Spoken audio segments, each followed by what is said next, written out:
Okay, so just because I wanted to clarify with that video, so I went and graphed this with Desmos, and obviously it seems to be right. I got this. This was the value I had gotten with the quadratic formula in the last video that I used, and I wasn't entirely sure I believed it, but it looks like at a 200 per horsepower that it's at 199.317, which I guess when I seen it, I don't know enough about horsepower or anything like that to know when a video, or I'm sorry, I would to know when a horsepower is inconsistent with what it should be. So I guess in this case, 200 miles per hour is 200 horsepower. So um, yeah, I guess that's how it's going to have to be. So I thought I messed that up.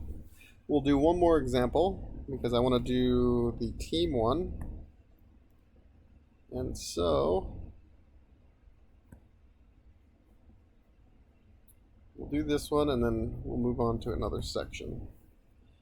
We've got numbers of team represented by n squared minus n over 2. And it says the number of baseball games that must be scheduled in a league with n teams is given by this formula where each team plays every other team exactly once. A league schedules 15 games. How many teams are in the league? So we don't know how many n is, but they tell us there's 15 games that these n players are going to play. So if we set that equal to 15, we can do the following. So then we have times 2 times 2, so we have 30 is equal to n squared minus n. And this one actually turns out very cute.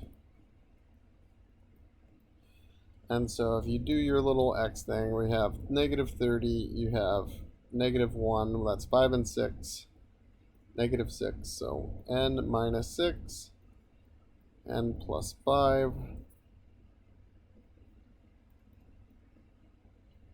and so there are n equals 6 or negative 5, but you can't have negative 5 teams, so n must be 6, so there must be 6 teams. And so let's look at this real quick. We have team 1, 2, how can we do this? Team 1 plays team 2, team 1 plays team 3, 1, 5, and 1, 6.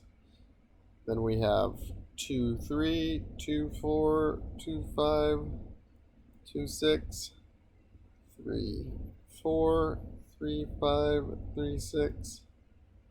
And we have 4, 5, 4, 6, and then we have we have 5, 6.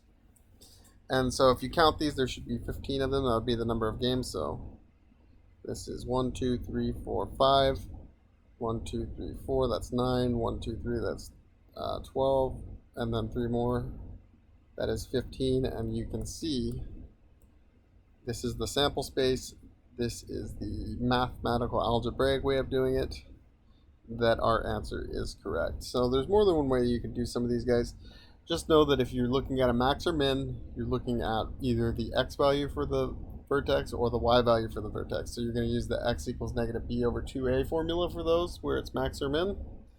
And then if you're doing something else, you're going to either have to plug it into the formula and solve it, or you're going to have to plug it in and then move things around and factor it. So there's only 2 options. So just make sure that you can identify which variable is being given a value and just plug it into that variable, and hopefully you guys can go from there.